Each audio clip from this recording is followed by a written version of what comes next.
Doctor BR Ambedkar. ఎవరి అంబేద్కర్ అంటే ఒక సాధారణ వెనకబడినటువంటి, ఎంత వెనకబాటుతనం అంటే అంత వెనకబాటుతనానికి సంబంధించిన ఒక గ్రామంలో జన్మించినటువంటి వ్యక్తి డాక్టర్ బిఆర్ అంబేద్కర్. అంబేద్కర్ అంటే ఒక వ్యక్తి కాదు, ఒక శక్తి అని నేను చెప్తాను. అంబేద్కర్ అంటే ఒక వ్యక్తి కాదు, శక్తి. ఎందుకంటే ఆయన ఒక న్యాయవాది, ఆయన ఒక రాజకీయ నాయకుడు, ఆయన ఒక జర్నలిస్టు, ఆయన ఒక రచయిత, ఆయన ఒక సంఘ సంస్కర్త,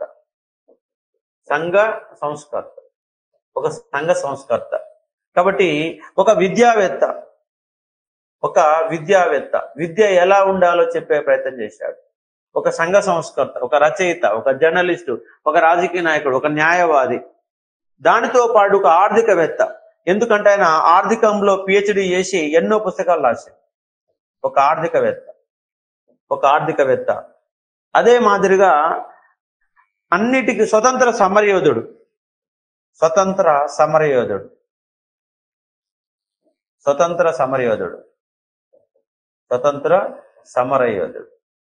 అన్నిటికి మించి మరొక పదం ఏంటంటే దళిత ఉద్యమ నాయకుడు. ఆయన ప్రపంచంలోని 10 మంది మేధావులలో ఒక మేధావిగా గుర్తించబడినటువంటి వ్యక్తి ఎవరంటే డాక్టర్ బిఆర్ అంబేద్కర్. అర్థం చేసుకునే ఒక ప్రయత్నం చేయవచ్చు. ప్రపంచంలోని 10 మంది మేధావులలో ఒక మేధావి డాక్టర్ బిఆర్ అంబేద్కర్. ఆయన లండన్ పోయి అక్కడ డబ్బులు సంపాదించకుండా పుస్తకాలు సంపాదించుకొని వచ్చిండు. ఒక పడవ నిండా పుస్తకాలు పట్టుకొని వచ్చిండు. బట్ ఆయన అంబేద్కర్ అంటే ఒక స్ఫూర్తి. ఎంత అణగారిన వర్గం అంటే అంత అణగారిన వర్గం, ఒక దళిత కుటుంబంలో జన్మించినటువంటి వ్యక్తి ఇవాళ ప్రపంచంలోనే అత్యంత ఆరాధన కలిగిన వ్యక్తిగా మారిపోయిన అంశంగా అర్థం చేసుకోవచ్చు. ఒక అంబేద్కర్ని స్ఫూర్తిగా తీసుకొని మనం ముందుకు పరిగెత్తాలి. ఎందుకంటే ఆయనని క్లాస్ రూమ్లో కూర్చొనివ్వలేదు. క్లాస్ రూమ్ చివరన కూర్చోమన్నారు. చిన్న ఒక బస్త లాంటి అంశం వేసుకొని కూర్చున్నాడు. బావి దగ్గర పోతే నీళ్లు తాగనీయలే. నీళ్లు తాగకపోతే ఇట్లా దోషిళ్ళు పడితే పైకెళ్ళి వస్తే దాహం తీర్చుకున్నటువంటి వ్యక్తి డాక్టర్ బిఆర్ అంబేద్కర్. మీకు ఆర్టీసీ బస్సు పోతుంటది, ఆ బస్సు వెనకాల పెద్ద అక్షరాలు రాసి ఉంటాయి. ఏమని అక్షరాలంటే 50 అడుగుల దూరం పాటించండి అని బస్సు వెనకాల రాసి ఉంటది. డాక్టర్ బిఆర్ అంబేద్కర్ కూడా ఉన్నత వర్గాలకి 50 అడుగుల దూరాన్ని పాటించి జీవితాన్ని కొనసాగించాల్సినటువంటి దౌర్భాగ్య పరిస్థితుల్లోనే జీవితం కొనసాగింది. ఉన్నత కులాలకు సంబంధించిన పిల్లలు బోర్డు పైన చాక్పీస్ పట్టుకుని రాయమంటే మీరు రాయమని చెప్పారు. రాయమని చెప్పారు. ఎందుకు రాయమంటారని గురువు అడిగితే అప్పుడు చెప్పారు, ఆ బోర్డు వెనకాల అంబేద్కర్ టిఫిన్ బాక్స్ ఉంది సార్, అందుకే మీరు రాస్తలేమని చెప్పారు. బోర్డు వెనకాల అంబేద్కర్ యొక్క బువ్వ గిన్నె ఉంటే, టిఫిన్ బాక్స్ ఉంటే బోర్డుని ఉపయోగించుకోవడానికి దూరం జరిగినటువంటి పరిస్థితులలో ఒక్కొక్క మెట్టు ఎక్కుతూ తన జీవితాన్ని దేశం కోసం త్యాగం చేసినటువంటి వ్యక్తి డాక్టర్ బిఆర్ అంబేద్కర్. బట్ ఆయనే మనకు స్ఫూర్తి. ఇవాళ అంబేద్కర్ అనే వ్యక్తి చదువుకోకపోతే మనకు కనపడే వ్యక్తి అంటే అసలు కనపడే వ్యక్తి కాదు. కాబట్టి అలాంటి అణగారిన వర్గంకి వెళ్ళి ఇబ్బందులు పడుతూ ఒక్కొక్క మెట్టు ఎక్కుతూ చివరికి మనం ఇవాళ రూపొందించుకున్న ఒక నియమాల పట్టిక అయినటువంటి భారత రాజ్యాంగాన్ని రాసినటువంటి గొప్ప వ్యక్తి డాక్టర్ బిఆర్ అంబేద్కర్. ఆయన చేతుల మీద, ఎందుకంటే అల్ల 7 సభ్యులు ఉంటే 7 సభ్యులలో 2 చనిపోతే 3 అమెరికాకు పోతే తానే ఒక్కడై మొత్తం గ్రంథాన్ని యొక్క రూపకల్పన చేశాడు. అంబేద్కర్ ని తీవ్రంగా వ్యతిరేకించిన వ్యక్తి గాంధీని తీవ్రంగా వ్యతిరేకించిన వ్యక్తి అంబేద్కర్. కానీ చివరికి భారత రాజ్యాంగాన్ని రాసే మంచి వ్యక్తి ఎవరంటే, గాంధీ చేత చెప్పబడ్డ వ్యక్తి కూడా ఎవరంటే డాక్టర్ బిఆర్ అంబేద్కర్. తన హక్కుల కోసం లండన్కు పోయి 3 రౌండ్ టేబుల్ సమావేశాల్లో పాల్గొని కమ్యూనల్ అవార్డుని సాధించి ఎస్సీ ఎస్టీలకు రిజర్వేషన్లు కల్పించినటువంటి వ్యక్తి డాక్టర్ బిఆర్ అంబేద్కర్. మీరేమనుకుంటారంటే భారత రాజ్యాంగంలో రిజర్వేషన్లు అనుకుంటారు. కానీ అంబేద్కర్ కృషి కారణంగా 1935 భారత ప్రభుత్వ చట్టంలోనే రిజర్వేషన్ల గురించి పేర్కొన్నారు. 1937లో జరిగినటువంటి అసెంబ్లీల ఎన్నికల్లో ప్రత్యేక నియోజకవర్గాలలో తన అభ్యర్థులను గెలిపించుకున్నటువంటి వ్యక్తి ఎవరంటే డాక్టర్ బిఆర్ అంబేద్కర్. మీరు అనుకుంటున్నట్టుగా రిజర్వేషన్లో 1950లో భారత రాజ్యాంగంలో కంటే ముందే 1935లోనే భారత ప్రభుత్వ చట్టంలోనే ఉన్న అంశాన్ని ఇక్కడ అవగాహన చేసుకునే ఒక ప్రయత్నం చేయవచ్చు. తన జీవిత కాలం అణగారిన వర్గాల కోసం కష్టించిన వ్యక్తి. అంతకు మించి ఆయన స్త్రీల యొక్క సంఘ సంస్కరణ కోసం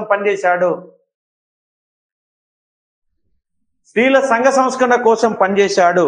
ఆ నేపథ్యంలోనే చివరికి మంత్రి పదవి కోసం కూడా రాజీనామా చేసిన వ్యక్తి ఎవరంటే డాక్టర్ బిఆర్ అంబేద్కర్ అర్థం చేసుకోవచ్చు. ఎందుకంటే మహిళలకు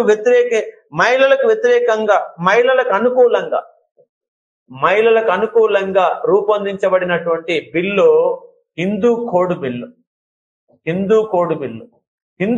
బిల్లులో మహిళలకు సంబంధించిన హక్కులన్నీ దాంట్లో పేర్కొంటే అయ్యాలు ఉన్నటువంటి పురుషాధిక సమాజం ఒప్పుకోలేదు.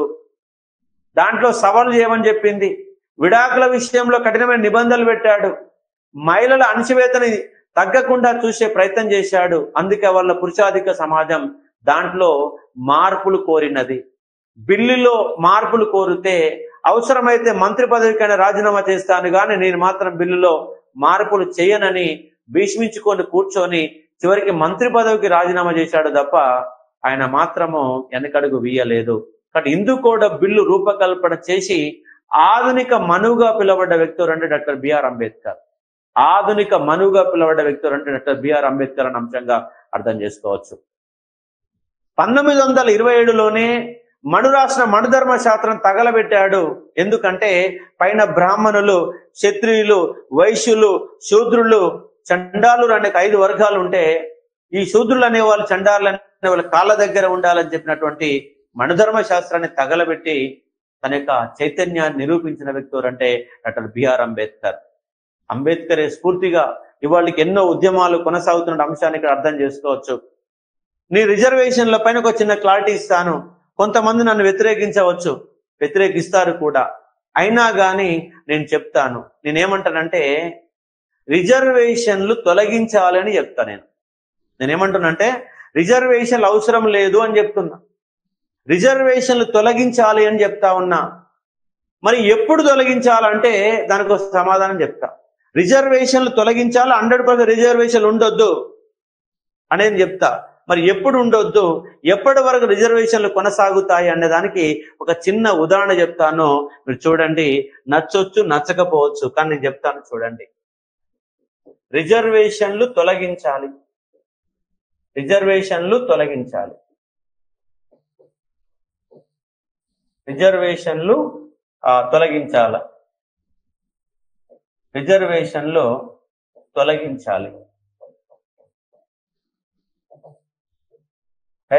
కింద తొలగించాలి అనే వాళ్ళు లైక్ చేయండి, చేద్దాం. నేను రిజర్వేషన్ తొలగించాలని చెప్తున్నా. ఉంచాలా వద్దాలో చెప్పండి. చిన్న 10 నిమిషాలు టైం వేస్ట్ అవుతుంది, ముందే చెప్తున్నా. అయినా కానీ చెప్పాల్సి చెప్తాను. రిజర్వేషన్ తొలగించాలా? Based on income family sir. Okay, yes తీసేయాలి. నో.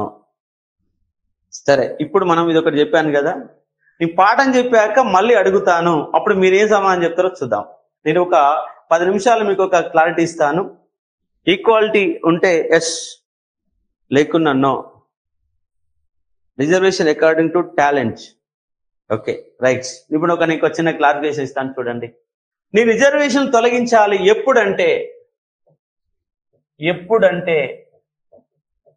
ఎప్పుడు తొలగించాలంటే ఇప్పుడు చూడండి, ఇవాళ అక్షరాస్యత పెరిగింది, 80-90% అక్షరాస్యత వరకు చేరుకున్నది.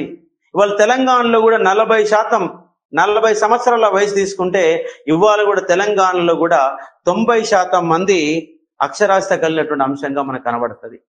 అయినా కానీ వాళ్ళ ఓటు బ్యాంక్ అనేది కులం పేరుతో అడుగుతున్నాం. ఓటు బ్యాంక్ అనేది కులం పేరుతో అడుగుతున్నటువంటి సందర్భం ఇవాళ కనబడుతుంది. మరి ఎందుకు కులం పేరుతో ఓటు బ్యాంకును అడుగుతున్నారు? ఇవాళ మళ్ళీ ఎస్సీ ఎస్టీ బీసీ అనే ఉన్నది. ఇవాళ ఓసీలు కూడా మాకు రిజర్వేషన్ కావాలని ఈడబ్ల్యూఎస్ అనే రిజర్వేషన్ సాధించుకున్నారు. అంటే వాళ్ళ దేశంలో ప్రతి ఒక్క వ్యక్తికి రిజర్వేషన్ ఉన్నది. అది ఈడబ్ల్యూఎస్ కావచ్చు, బీసీ కావచ్చు, ఎస్సీ కావచ్చు, ఎస్టీ కావచ్చు, ఉమెన్ రిజర్వేషన్ కావచ్చు, మొత్తం రిజర్వేషన్లు ఉన్నాయి. నాకు అన్యాయం జరిగినప్పుడు కంపల్సరీ రిజర్వేషన్ కావాలని కొట్లాడుతున్నాం, తర్వాత మనం వద్దని చెప్తున్నాం. కానీ ఇక్కడ కాన్సెప్ట్ చూడండి, ఇవాళ వరకు కులం అనేది సమాజాన్ని అత్యంత ప్రభావితం చేసే అంశం మీకు సోషాలజీలో వస్తుంది. ఇవాళ ఉన్నత కులాలు అనే వాళ్ళు కింది స్థాయి కులాలని ఒక పనికిరాని వాళ్ళుగా చూసే వ్యవస్థ ఇవాళ కూడా కొనసాగుతుంది. అవునా కాదంటే అవుననే సమాధానం. ఎప్పుడు రిజర్వేషన్ తొలగించాలంటే ఇప్పుడు నేను చెప్తాను చూడండి. ఒక బ్రాహ్మణ అమ్మాయి ఒక ఎస్సీ అబ్బాయిని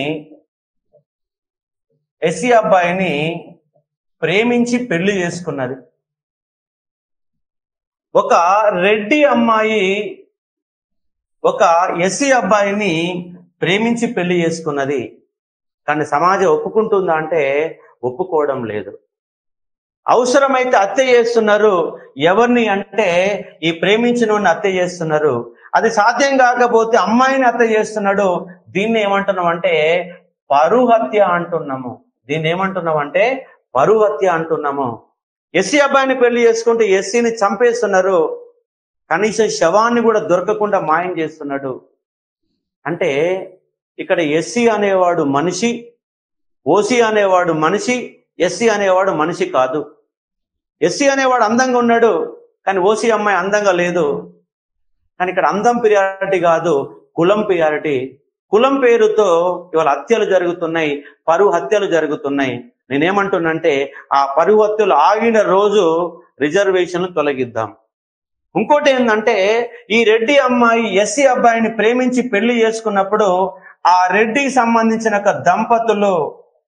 దంపతులు ఎస్సీ అబ్బాయిని ఒప్పుకొని నివాళీల్లో దీపాలు పెట్టి స్వాగతం పలికినప్పుడు 100% రిజర్వేషన్లు తొలగించాలా.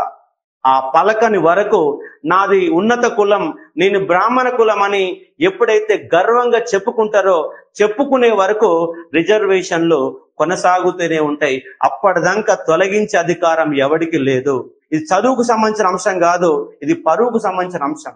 మరి ఎందుకు మనిషి అనేవాడు ఎవరిని కోసినా కూడా రక్తమే వస్తుంది తప్ప ఒకనికి నీళ్లు రావు, ఇంకోటికి ఏదో రాదు. ఎవడైనా మనిషే. అలా ఎస్సీలు అందంగా ఉండొచ్చు, ఓసీలు వికారంగా ఉండొచ్చు, ఓసీలు అందంగా ఉండొచ్చు, ఎస్సీలు వికారంగా ఉండొచ్చు, కానీ ఎవడైనా మనిషే. ఇక్కడ ఈక్వాలిటీ. ఎస్సీ అబ్బాయి ఓసీ అమ్మాయిని ప్రేమించినా, ఓసీ అబ్బాయి ఎస్సీ అమ్మాయిని ప్రేమించిన వివాహం జరిపించి అందరూ మనుషులని గుర్తించిన రోజున రిజర్వేషన్ తొలగించబడతాయి. అప్పటిదాకా రిజర్వేషన్లు కొనసాగుతూనే ఉంటాయని నేను చెప్తా ఉన్నా. రెండో పాయింట్ చెప్తాను చూడండి.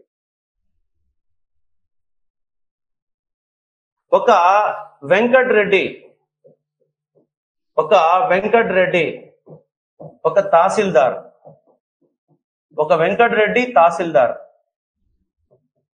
వెంకన్న, ఒక ఎస్సీ కులానికి సంబంధించిన లేదా ఎస్టీ కులానికి సంబంధించిన వెంకన్న అటెండర్.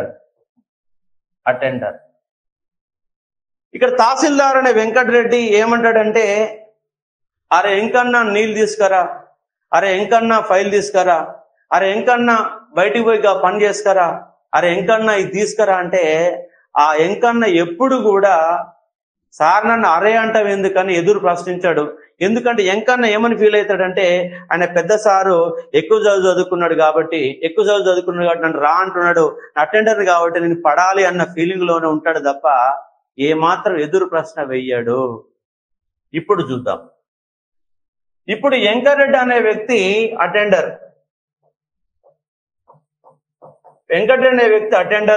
వెంకన్న తహసీల్దారు. ఈ తహసీల్దార్ అయిన వెంకన్న అరే వెంకటరెడ్డి నీళ్ళు తీసుకురా, అరే వెంకరెడ్డి ఫైల్ తీసుకురా అంటే ఆ వెంకరెడ్డి అటెండర్ ఒప్పుకోడు.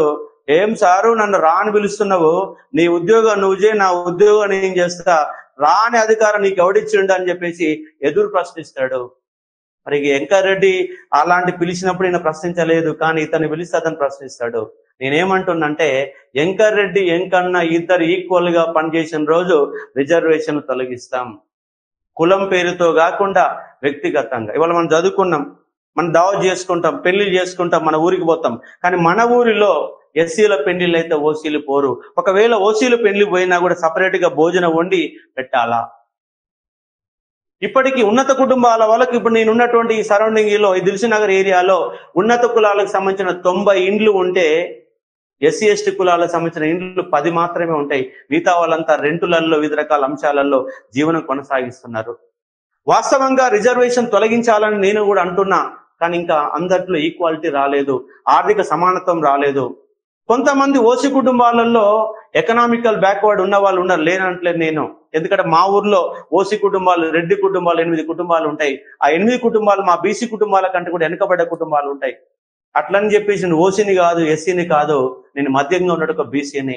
కానీ నేనేమంటున్నానంటే ఈక్వాలిటీని కోరుకోవాలని నిబంధనలు చెప్తున్నాను. ఇది పాఠం కాకపోవచ్చు, కానీ నేను చెప్పే ఒక ప్రయత్నం చేస్తున్నా. కాబట్టి దీంట్లో ఎవరి అర్థాలు వాళ్ళకు ఉంటాయి. కానీ ప్రస్తుతం సమాజంలో జరిగేది ఏంటంటే ఇదే జరుగుతుంది. ఇది జరగకుండా ఆల్ ఆర్ ఈక్వల్ గా ఉంటాయి. అన్ని వివాహ సంబంధాలు, పెళ్లి అనే విషయం వచ్చేసరికి కులం ఎందుకు అడుగుతారు? పెళ్లి అనే విషయం వచ్చేసరికి కులం ఎందుకు అడుగుతున్నారు? పెళ్లి అనే విషయం అన్ని రకాల ఎన్ని అంశాలు తయారు చేస్తున్నాడు. మనిషి అనేవాడికి నేను పిల్లనిస్తున్నాను ఎందుకు మనము ఆలోచించలేకపోతున్నాం? ఈ సమాజం వచ్చడానికి ఇంకొక 50 ఏళ్ళు పడుతుంది. ఆ 50 ఏళ్ల వరకు రిజర్వేషన్లు కొనసాగుతాయని చెప్పేసి నేను భావిస్తా ఉన్నాను. ఇప్పుడు చెప్పండి, రిజర్వేషన్ల పైన మాట్లాడిన తప్ప రైటా? ఎవరు సపోర్ట్ చేయట్లేదు. ఇప్పుడు రిజర్వేషన్ అనేది ఒక సమానత్వ భావన రావాలా? ఇది ఉద్యోగాలు ఉండడానికో ఇంకో దానికో కాదు. ఎందుకంటే ఆ మాత్రం రిజర్వేషన్లు ఇచ్చారు కాబట్టి వాళ్ళ కుటుంబాలని ఎంతో కొంత ముందుకు రాగలిగినాయి. ఆ రిజర్వేషన్ ఫలాలే కనుక లేకపోయి ఉంటే ఇవాళ కనీసం ఆ హక్కును కూడా పొందలేని ఒక పరిస్థితి ఉండేది. 1950గా రిజర్వేషన్లు కొనసాగిస్తేనే ఈ స్టేజ్లో ఉన్నారు. రిజర్వేషన్ ద్వారా ఉద్యోగం పొందేవాడు ఎవడు పొందుతున్నాడు? ఈ మొదటి తరంలో ఉన్నటువంటి పిల్లలు పొందుతున్నారు. ఆల్రెడీ ఒక తహసీల్దార్ అనేవాడు, ఒక ఎస్సీ ఎస్టీలు అనే వాళ్ళు ఒక తహసీల్దార్గా ఉంటే ఏమంటున్నంటే, ఒక తహసీల్దార్ పిల్లలు ఆల్రెడీ ఒక ఎస్సీనో ఎస్టీనో తహసీల్దార్ పిల్లలు అనే వాళ్ళు చదువుకున్నారు. వాడు చదువుకుంటున్నాడు. వాడు రిజర్వేషన్ ఉద్యోగం పొందినప్పుడు టాలెంట్ ఉంటుంది. టాలెంట్ ఎందుకు ఉండడం లేదంటే ఆర్థిక సమానత్వం లేదు. ఊర్లలో గ్రామీణ ప్రాంతాలు ఉన్నవాడు గవర్నమెంట్ స్కూల్ పోయినవాడు, వాడికి అవకాశాలు లేనప్పుడు, తినడానికి తిండి లేనప్పుడు వాడు చదువుకోవడం ఎంత సాధ్యమవుతుంది? వెనుకబడతానికి గురవుతున్నాడు. వాళ్ళు ఒక ఎంప్లాయీ ఉన్నాడు. ఎంప్లాయీ పిల్లలు అనేవాళ్ళు వాళ్ళ ప్రైవేట్ స్కూళ్ళలో రాణిస్తున్నారు, స్టేట్ టాపర్లుగా రాణిస్తున్నారు. అంటే ఆర్థిక సమానత్వం. ఇక్కడ ఏమంటున్నానంటే నేను, ఇది కుల సమానత్వం రావాలా, ఆర్థిక సమానత్వం రావాలా? ఈ రెండు వచ్చినప్పుడు రిజర్వేషన్ ఆటోమేటిక్ గా తీసేయాల్సిన అవసరం ఉంటుంది. నేను ఇప్పుడు కూడా చెప్పేది ఏంటంటే ఆర్థిక సమానత్వం ఆధారంగా నేనేమంటున్నా, మరొక పాయింట్ ఏమంటున్నానంటే, ఇప్పుడు ఒక ఎస్టీ ఉన్నాడు, ఒక ఐఏఎస్ ఆఫీసర్ అయ్యిండు. ఐఏఎస్ ఆఫీసర్ కొడుకు మళ్ళీ ఐఏఎస్ ఆఫీసర్ అయ్యిండు, ఆయన కొడుకు మళ్ళీ ఐఏఎస్ ఆఫీసర్ అయ్యిండు. ఐఏఎస్ ఆఫీసర్లు అనే వాళ్ళకి రిజర్వేషన్ తొలగిస్తే తప్పేం లేదు. కానీ ఐఏఎస్ ఆఫీసర్లలో కూడా మళ్ళీ వివక్షత కొనసాగుతుంది. ఇవాళ దేశంలో 28 రాష్ట్రాలు ఉంటే 28 రాష్ట్రాల్లో సిఎస్లు, చీఫ్ సెక్రటరీలు అనే వాళ్ళు ఉన్నత కులానికి సంబంధించిన వాళ్ళే ఉంటారు తప్ప దళితులు అనే వాళ్ళకి అవకాశం కల్పిస్తారు అంటే కల్పించడం లేదు. ఏదో విధంగా వివక్ష అనేది కనబడుతుంది. తిండి దగ్గర వివక్ష కనబడుతుంది, పెళ్లి దగ్గర వివక్ష కనబడుతుంది, సమాజంలో పోతే వివక్ష కనబడుతుంది, పేరుని బట్టి వివక్ష చూపిస్తున్నారు. కానీ వివక్ష అనేది పోవాలా? అంతరాలు లేని సమాజం వచ్చిన రోజు మన రిజర్వేషన్లు తొలగించడానికి అవకాశం ఉంటుంది. అందుకే ఇక్కడ ఏమంటున్నంటే, డాక్టర్ బిఆర్ అంబేద్కర్ అనే వ్యక్తి ఆయన 10 రిజర్వేషన్లు పెట్టిన 10 ఏళ్ళకే పెట్టిండు. ఆయన మొత్తం మేము కల్పించాలని ఏం చెప్పాలా? 10 years కు మాత్రమే చెప్పిండు. 50 ఏళ్ళు పెడితే 60 ఏళ్ళ కంప్లీట్ కావాలా? 10 ఏళ్లలో ఆర్థిక సమానత్వం సాధించాలని చెప్పిండు. 60 పోయింది, 70 పోయింది, 80 పోయింది, 90 పోయింది. 2020 వచ్చినా కూడా ఆర్థిక సమానత్వం వచ్చిందంటే రాలేదు అన్న అంశం అర్థం చేసుకోవచ్చు. కానీ ఆర్థిక సమానత్వం కోసం మనం ఫైట్ చేసినప్పుడు, కుల సమానత్వం కోసం ఫైట్ చేసినప్పుడు రిజర్వేషన్ తొలగిపోతాయి. అందుకే డాక్టర్ బిఆర్ అంబేద్కర్ ని ఒక దళిత కోణంలో చూడకుండా, ఒక మహిళా కోణంలో, ఒక రాజకీయ కోణంలో, ఆయన ఒక ప్రపంచంలోనే ఒక 10 మంది మేధావులు ఒక మేధావిగా చూడాలా. కేవలం దళితుల కోసం ఆయన ఏం పనిచేయలేదు. అన్ని ఎవడైతే వెనకబడి ఉంటాడో, వెనకబడిన వర్గాల కోసం పనిచేసే అంశాన్ని ఇక్కడ అర్థం చేసుకోవచ్చు. సారీ ఫర్ ద మీకు ఇన్కన్వీనియన్స్ ఆఫ్ టైం అనేది వేస్ట్ అనే ఫీలింగ్ లో కొంతమందికి రావచ్చు. బట్ ఇన్కన్వీనియన్స్ గా ఫీల్ కావద్దని చెప్తా ఉన్నాను. ఇప్పుడు అంబేద్కర్ అనే వ్యక్తి గురించి కొన్ని అంశాలు మనం చూస్తే, ఎగ్జామ్ లో అడిగే పాయింట్ ఏంటంటే, మనకి ఆయన రాసిన పుస్తకం పేరేంది, ఆయన రాసిన గ్రంథం పేరేంది, ఆయన రాసిన పత్రిక పేరేందని క్వశ్చన్ అడుగుతున్నది. కాబట్టి అర్థం చేసుకునే ఒక ప్రయత్నం చేయవచ్చు. సరే, ఒక తరం అనేది ఇబ్బంది పడుతుంది, ఒక తరం ఇబ్బంది పడుతుంది. కానీ వాళ్ళ గవర్నమెంట్ ఉద్యోగం వచ్చిన తర్వాత వాళ్ళ పిల్లలన్నా కొంత అవుతుంది. మొదటి తరంగా ఉద్యోగాలు చేసేవాడు ఎకానమిక్ చదువు అనేది సరిగా రాక ఉద్యోగం సరిగా చేయకపోవచ్చు. కానీ వాడి పిల్లలు చదువుకుంటారు కదా.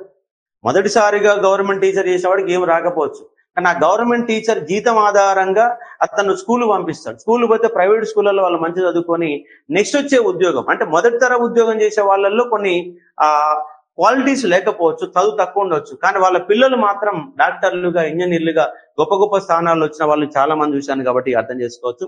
బట్ కులాల పేర్లు తీసి ఓన్లీ ఇన్కమ్ బేస్డ్ రిజర్వేషన్ ఉండాలి, అదే చెప్పాలి. అందుకే వెనక ముందు తోకలు ఏం పెట్టుకోవద్దు, ఏ తోకలు అవసరం లేదు. తోకలు లేకుండా మొత్తంగా మన పేర్లు మామూలు పేర్లు పెట్టుకుంటే అయిపోతుంది. కోదండ రామరెడ్డి, కానీ కోదండరామ్ సార్ ఏమన్నాడంటే ఆమె ఈజ్ కోదండరామ్ అని చెప్పుకున్నాడు. అలా ఎంతమంది ఉండగలుగుతాం? ఉండరు కాబట్టి అర్థం చేసుకోవచ్చు. అంబేద్కర్ చెప్పినటువంటి ఇక్కడ 4 అంశాలు కనుక మనం చూసే ఒక ప్రయత్నం చేస్తే, అంబేద్కర్ గురించి మనం చూడాల్సిన అంశం ఏంటంటే ఆయన జన్మించింది 1891 ఏప్రిల్ 14. సబ్జెక్ట్ లోకి వెళ్దాం. 1891 ఏప్రిల్ 14వ తారీఖున జన్మిస్తే ఆయన మరణించింది 1956 డిసెంబర్ 6వ తారీఖు నాడు మరణించాడు. దీన్ని మనం జయంతి అంటాం, దీన్ని వర్ధంతి అంటాం. ఇవాళ దేశవ్యాప్తంగా ఆయన వర్ధంతి జయంతులు అనేవి అన్ని రాష్ట్ర ప్రభుత్వాలు అధికారికంగా నిర్వహిస్తాయి కాబట్టి అర్థం చేసుకోవచ్చు. ఇక్కడ అధికారికంగా నిర్వహించిన అంశాన్ని ఇక్కడ గుర్తుపెట్టుకునే ఒక ప్రయత్నం చేయాలి. ఆయన డాక్టర్ బిఆర్ అంబేద్కర్. డాక్టర్ అనేది ఆయన సంపాదించిన ఒక చదువు అయితే, బిఆర్ అనేది ఆయన యొక్క తల్లిదండ్రుల యొక్క పేరుగా అర్థం చేసుకోవచ్చు. మరి ఏంటి వాళ్ళంటే తల్లిదండ్రులు ఎవరంటే భీమాబాయి, బి అంటే భీమాబాయి తల్లి పేరు, ఆర్ అంటే రామ్జీ సక్పాల్ తండ్రి పేరు, రామ్జీ సక్పాల్ తండ్రి పేరు, భీమాబాయి తల్లి పేరు. అంటే తల్లిదండ్రుల పేరు మీద డాక్టర్ బిఆర్ అంబేద్కర్ అనే ఒక పేరుని అనుసరించిన అంశంగా అర్థం చేసుకునే ఒక ప్రయత్నం చేయవచ్చు. ఆయన పుట్టింది ఎక్కడంటే మౌ అనే గ్రామం మధ్యప్రదేశ్ లో ఉంటది. మౌ అనే గ్రామం మధ్యప్రదేశ్ లో ఉంటది. దాన్ని ప్రజెంట్ అంబేద్కర్ నగర్ గా పిలుస్తున్నారు. అంబేద్కర్ నగర్ గా మౌ అనే గ్రామాన్ని అంబేద్కర్ నగర్ గా పిలుస్తున్న అంశాన్ని ఇక్కడ అర్థం చేసుకునే ఒక ప్రయత్నం చేయవచ్చు. మౌ అనే గ్రామం మధ్యప్రదేశ్ లోని ఇండోర్ లో ఉంటది. మధ్యప్రదేశ్ లోని ఇండోర్ లో, ఎందుకంటే అంతకుముందు ఈ ప్రాంతం ఎక్కడ ఉందంటే మహారాష్ట్రలో భూభాగంగా ఉండే, తర్వాత కాలంలో దాన్ని ఇక్కడి నుంచి తీసుకొచ్చి అక్కడికి పంపించిన అంశంగా ఏప్రిల్ 14 నాడు జయంతి, డిసెంబర్ 6 నాడు వర్ధంతిగా అవగాహన చేసుకునే ఒక ప్రయత్నం చేయవచ్చు. మౌ అనేక గ్రామంలో జన్మించారు, ఇండోర్ లో ఉంటే ప్రజెంట్ అంబేద్కర్ నగర్ గా పిలువబడుతున్న అంశంగా గుర్తుపెట్టుకోవచ్చు.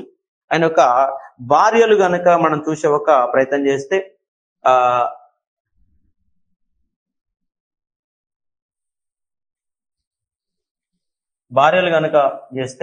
భీమాబాయి తల్లి పేరు, రమాబాయి భార్య పేరు.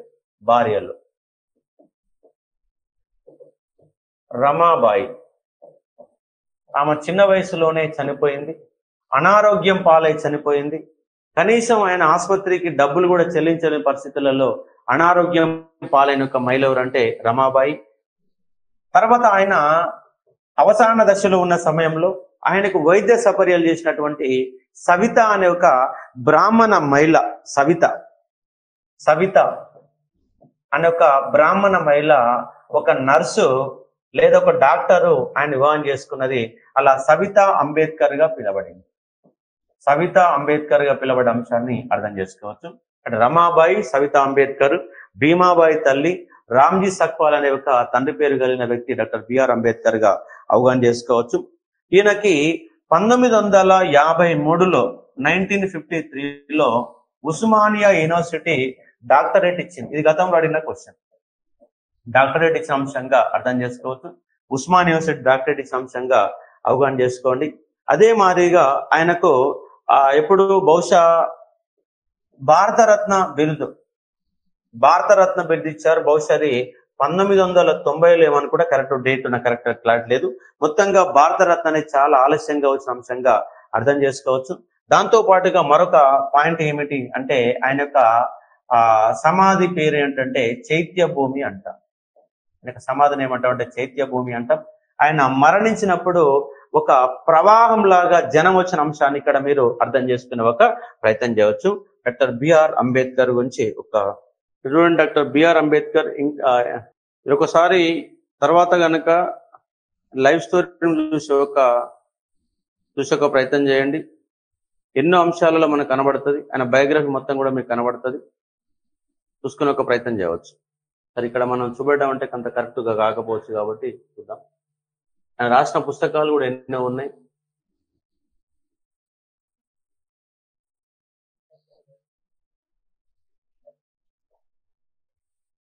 కాబట్టి ఆయన సంబంధించిన చైత్య భూమి అనేది ఆయన పర్సనల్ బయోగ్రఫీగా చూసుకుని ఒక ప్రయత్నం చేయవచ్చు.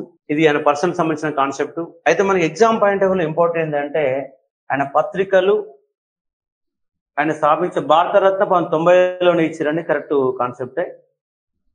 అదేవిధంగా ఆయన స్థాపించినటువంటి పత్రికలు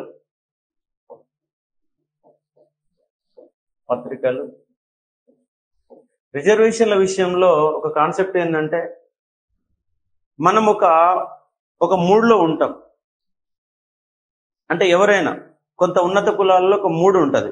I'm is the great person, వాళ్ళంతా పనికిరాని వాళ్ళు రిజర్వేషన్ల పైన ఉద్యోగాలు కొట్టారు, వాళ్ళకి ఇవ్వకపోతే నేను ముందుగా ఉండేవాడిని అని ఒక కాన్సెప్ట్ వస్తుంది. కానీ గమ్మత్ ఏంటంటే అది ఆర్థికంగా ఇబ్బందికరంగా ఉన్న నేపథ్యంలోనే అలా జరుగుతుంది తప్ప వేరే జరగదు. ఒకవేళ ముందు తరంలో వాళ్ళకు ఉద్యోగాలు కొడితే వాళ్ళని వచ్చే నెక్స్ట్ తరంలో మాత్రము క్వాలిటీ ఆఫ్ పీపుల్లలో అన్ని రంగాలలో ఎక్కువ కొనసాగుతున్న అంశం అర్థం చేసుకోవచ్చు.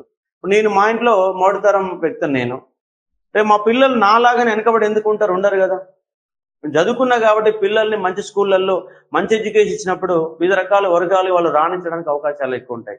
నేను రాణించడం కష్టం, ఎందుకంటే నాకు బడికి పోవడమే కష్టమైన పరిస్థితులలో మనం ముందుకు వచ్చాం. కానీ మన పిల్లలు అట్లా కాదుగా, వాళ్ళు ముందుకు పోవడానికి అవకాశాలు ఎక్కువ ఉంటాయి. కాబట్టి మొదటి తరంలో మాత్రం ఈ క్వాలిటీ ఆఫ్ పీపుల్ రావడానికి కష్టంగా ఉంటుంది, ఎందుకంటే వాళ్ళకి ఆర్థిక నేపథ్యం అనే అంశంగా అర్థం చేసుకోవచ్చు. ఇక్కడ పత్రికలు అనే అంశాన్ని చూస్తే ఏమేమి పత్రికలు ఏర్పాటు చేసినంటే ముఖ్య నాయక్. ఏంటండి ముఖ్య నాయక్? ఏంటి ముఖ్య నాయక్ అంటే? ముఖ్య నాయక్ అంటే ముక్కున్న నాయకుడు కాదు. ముఖ్య నాయక్ అంటే మూగవాడు అని అర్థం. మూగవాడు అని అర్థం. కాబట్టి దళితులు అనే వాళ్ళు భారతదేశంలో నోరున్న మాట్లాడలేని పరిస్థితులలో అయ్యా అనే కాల్ బాంఛన్ ముక్త నేపథ్యంలో మాట్లాడడానికి అవకాశం లేని సందర్భంలో ఆయన మూగవాడు అని చెప్పేసి ముఖ్య నాయక్ పేరుతో ఒక పత్రికను ఏర్పాటు చేశాడు. అలాగే బహిష్కృత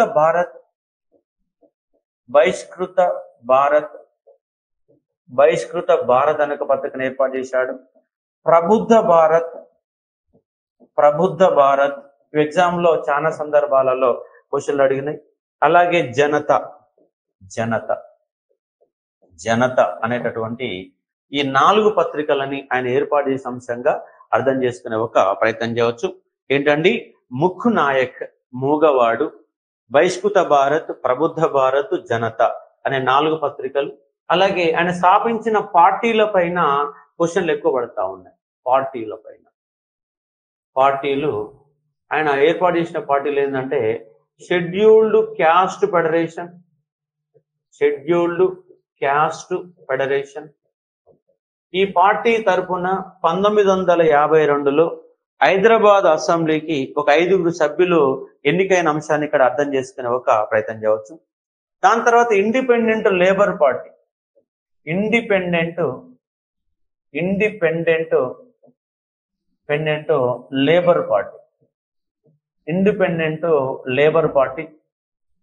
ఏర్పాటు చేసిండు.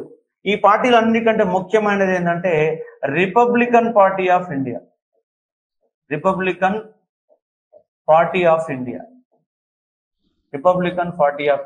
అర్థం చేసుకునే ఒక ప్రయత్నం చేయవచ్చు.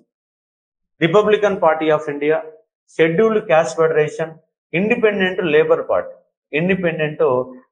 పార్టీ అనే ఒక 3 పార్టీలు. ఎక్కువసార్లు అడిగిన బిట్ ఏమిటంటే ఈ జనతా ప్రబుద్ధ భారత్ అడిగారు, అలాగే రిపబ్లికన్ పార్టీ ఆఫ్ ఇండియా అని ఒక క్వశ్చన్లు పడిన సందర్భంగా అర్థం చేసుకోవచ్చు ఈ 2.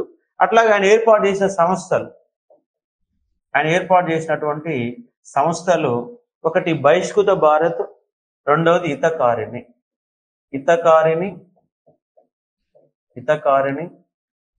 బహిష్కృత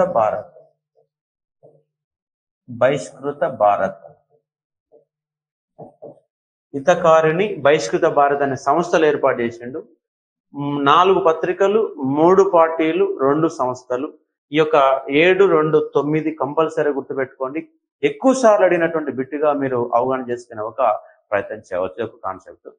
నెక్స్ట్ ఆయన రాసినటువంటి గ్రంథాలు అనేవి కూడా మనకు చాలా ఇంపార్టెంట్ గా కొన్ని గ్రంథాలు దాదాపుగా అయినటువంటి 30 గ్రంథాలు వరకు ఆయన ఆ రాష్ట్ర అంశాన్ని ఇక్కడ మీరు అర్థం చేసుకునే ఒక ప్రయత్నం చేయవచ్చు. అంబేద్కర్ రైటింగ్స్ చూడండి, philosophy of Hinduism, the constitution of India, annihilation of caste, caste in India their mechanism, అలాగే thoughts on Pakistan, philosophy of Hinduism మీరు చూసుకునే ఒక ప్రయత్నం చేయవచ్చు. చాలా పుస్తకాలని రాశాడు. అనిహిలిటేషన్ ఆఫ్ క్యాస్ట్, చాలా బుక్స్ ఆయన ఎన్నో పుస్తకాలు రాసిన వ్యక్తిగా కనబడతాడు. దాదాపుగా 30 పుస్తకాలు రాశాడు డాక్టర్ బిఆర్ అంబేద్కర్. 30 పుస్తకాలు రాశాడు. ఆ 30 పుస్తకాలలో కొన్నిటి గురించి కనుక మనం చూసే ఒక ప్రయత్నం చేస్తే అనిహిలిటేషన్ ఆఫ్ క్యాస్ట్ 1936 లో రాశాడు. అనిహిలిటేషన్ ఆఫ్ క్యాస్ట్ అని రాసినటువంటి పుస్తకాలు కనుక మీరు చూసే ఒక ప్రయత్నం చేస్తే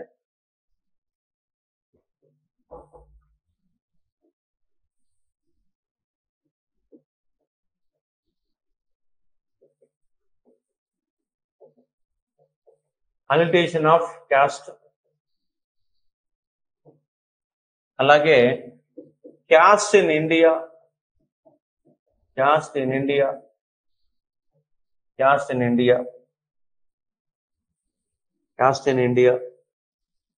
Pakistan, partition of India, Pakistan ఆరు థాట్స్ ఆన్ పాకిస్తాన్ ఒక బుక్ కూడా కనబడుతుంది. అలాగే Pakistan of India, Pakistan and partition of India,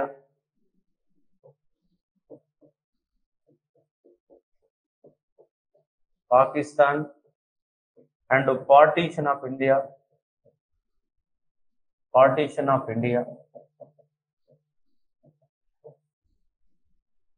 అదే మాదిరిగా philosophy of Hinduism, philosophy ancient, అలాగే partition of India.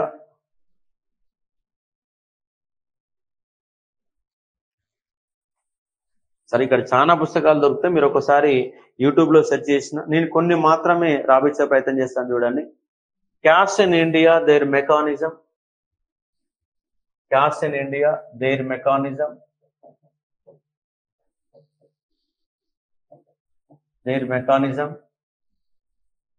Genius and development, their mechanism, genius and development, caste in India their mechanism, genius and development, Pakistan and partition of India, provincial finance in British India,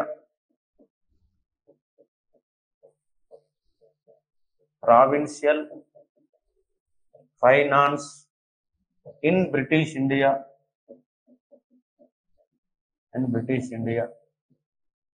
provincial finance in British India. ఇది ఒక సిద్ధాంత గ్రంథము అన్న అంశాన్ని అర్థం చేసుకోవచ్చు. ఈ గ్రంథాన్ని మొట్టమొదటిసారిగా 1952లో లోక్సభకు ఎన్నికైనటువంటి ప్రతి లోక్సభ సభ్యుడు అధ్యయనం చేయాల్సిన ప్రాథమిక పుస్తకంగా గుర్తించారు. ఇది ఆయన డాక్టరేట్ చేసినటువంటి ఒక సిద్ధాంత గ్రంథం. ఏంటి అంటే provincial finance in British India, అనే ఒక పుస్తకంగా అర్థం చేసుకునే ఒక ప్రయత్నం చేయవచ్చు. అలాగే small holdings and their remedies, small holdings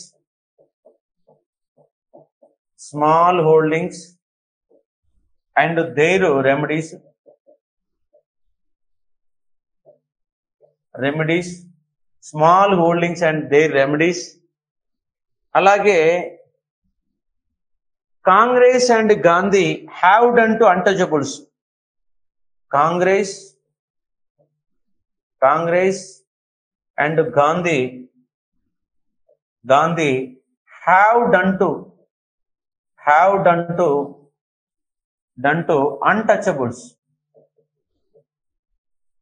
untouchables, have done to untouchables. Congress and Gandhi have done to untouchables. అంటే దీని మీనింగ్ ఏంటంటే అంటరానితనం వారికి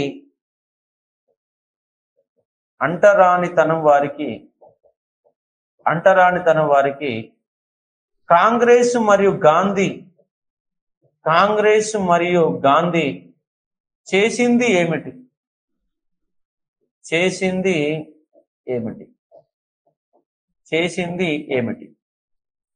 అంటరానితనం వారికి కాంగ్రెస్ మరియు గాంధీ చేసింది ఏమిటి అనేది ఆయన ప్రశ్నిస్తూ రాసిన గ్రంథంగా అర్థం చేసుకునే ఒక ప్రయత్నం చేయవచ్చు.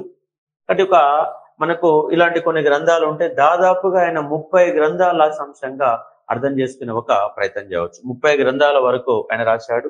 అన్నిటిలో ముఖ్యమైనటువంటి ఒక గ్రంథం ఏమిటంటే థాట్స్ ఆన్ లింగ్విస్టిక్ స్టేట్స్. ఇది ఒక గ్రంథం కాదు, Congress and Gandhi have done to అనేది ఒక వ్యాసం టైప్ ఆఫ్ చిన్న పుస్తకం మీకు కనబడుతుంది. అలాగే మరొక ముఖ్యమైనటువంటి గ్రంథం ఏంటంటే థాట్స్ ఆన్ లింగ్విస్టిక్ స్టేట్స్ అనే ఒక గ్రంథం మనకు ఇంపార్టెంట్ గా అర్థం చేసుకోవచ్చు.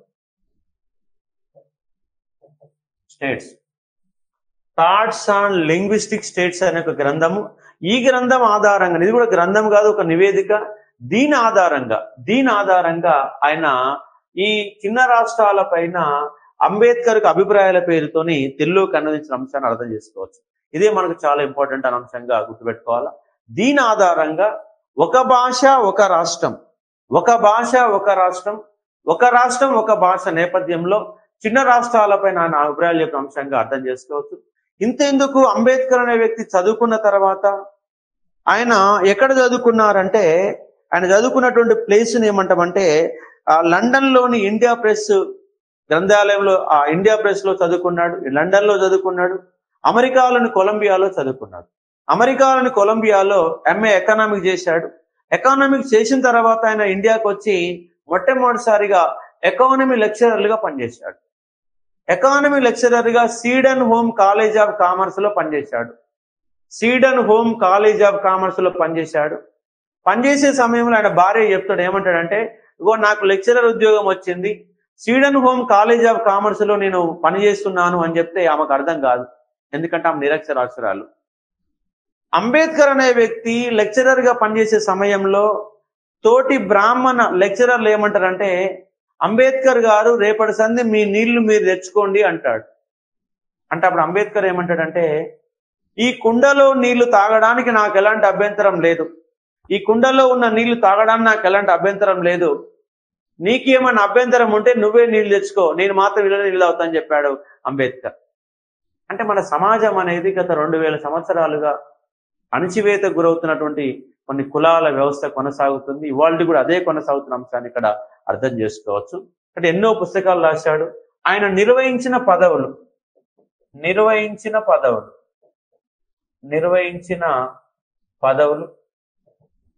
ఆయన ముంబై అసెంబ్లీకి ఎన్నికయ్యాడు. అలాగే లోక్సభకి ఎంపీగా ఎన్నికయ్యాడు.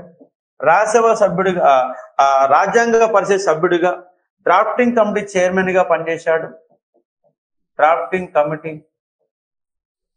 కమిటీ చైర్మన్ గా పనిచేశాడు. అలాగే భారతదేశానికి మొట్టమొదటి న్యాయశాఖ మంత్రి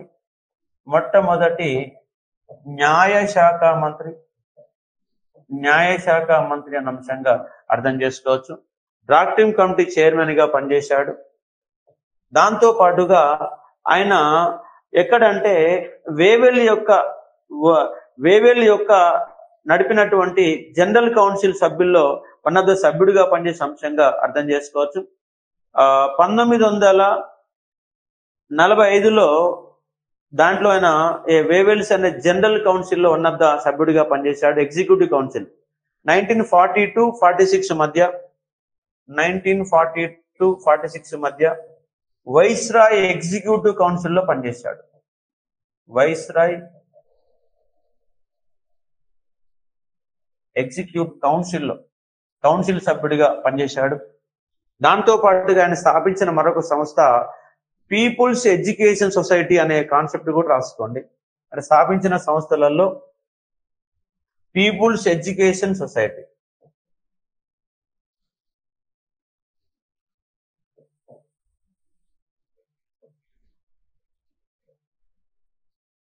peoples education society. People's education society అనే సంస్థను కూడా ఏర్పాటు చేసే అంశంగా అర్థం చేసుకునే ఒక ప్రయత్నం చేయవచ్చు. ఇది అంబేద్కర్ సంబంధించిన ఒక పర్సనల్ బయోగ్రఫీ సంబంధించినటువంటి కాన్సెప్ట్ గా అవగాహన చేసుకునే ఒక ప్రయత్నం చేయవచ్చు. ఇలాంటి పదవులని, పుస్తకాలని, పత్రికలని, పార్టీలని ఒక అవగాహన చేసుకోండి. అదే మాదిరిగా గ్రంథాలు, నిర్వహించిన పదవులు, వీటిపైన కంపల్సరీగా ఎగ్జామ్ లో గ్యారంటీగా క్వశ్చన్ వస్తాయి కాబట్టి అర్థం చేసుకోండి. కానీ అసలు సబ్జెక్ట్ ఏమిటి? మనకు ఈ ఉద్యమం పేపర్లో ఏం చెప్పారంటే, ఒక భాష ఒక రాష్ట్రం, ఒక భాష ఒక రాష్ట్రం, ఒక రాష్ట్రం ఒక రాష్ట్రం ఒక భాష, ఒక భాష. మరి ఏబిలో రెండిట్లో అంబేద్కరు దేనిని సమర్థించారు? ఒక భాష ఒక రాష్ట్రాన్ని సమర్థించిండా, లేక ఇలా మనలో దీంట్లో ఉంది, ఒక ఫోటో కొట్టుకోండి. ఇక్కడ caste in India their mechanism, genius and development 1916, Mooknayak, ఇవన్నీ కూడా వివరాలు ఒకసారి చూసుకునే ఒక ప్రయత్నం చేయండి. ఆ గ్రంథాలు మీకు మొత్తం కనబడతా ఉన్నాయి, ఒకసారి చూసుకునే ఒక ప్రయత్నం చేయొచ్చు. What Congress and Gandhi have done to the untouchables, Pakistan or partition of India 1945, state and minorities 14, who were the Sudras, Maharashtra as a linguistics province 1948, the untouchables 1948, అలాగే Buddha or Karl Marx, the Buddha and his dharma, ఇలాంటి గ్రంథాలు 1956లో చనిపోయిన 57 తర్వాత కాలంలో ఒకటి book publish అయి ఉంటుంది కాబట్టి అర్థం చేసుకోవచ్చు. ఇవన్నీ కూడా చూసుకోండి. అటు గ్రంథాల పైన కూడా మనకు వస్తుంది కాబట్టి గుర్తు చేసుకోవటం. ఒక టీచర్ అండ్ డాక్టర్, సార్ అది కాన్సెప్ట్ డిఫరెంట్ కాబట్టి ఇక్కడ చూడండి, ఒక భాష ఒక రాష్ట్రం, ఒక రాష్ట్రం ఒక భాష. ఈ సిద్ధాంతం ఆధారంగానే మనం ఎలా చదవాలి, ఏం చదవాలనే నేపథ్యంలో అర్థం చేసుకునే ఒక ప్రయత్నం చేయవచ్చు. దీని గురించి మనము ఆయన దీనికి ఓటేశాడంటే ఒక రాష్ట్రం ఒక భాషకు ఓటేశాడు. ఈ రెండిట్ల మధ్య ఉన్న డిఫరెన్స్ ఏంటి, చిన్న రాష్ట్రాల భావజాలం ఎట్లా ఉందనేది ఒక నేపథ్యంలో ఒక 25 మినిట్స్ మనకు ఇంకొక క్లాస్ పడుతుంది అంబేద్కర్ మీద. 25 క్లాసులు చూసిన తర్వాత ఆంధ్ర రాష్ట్రం, విశాలాంధ్ర ఏర్పాటుకు దారి తీసిన పరిస్థితి లాంటి అంశాలు మనకు కనబడతాయి కాబట్టి అర్థం చేసుకోవచ్చు. ఇది ఉన్నటువంటి క్లాసు.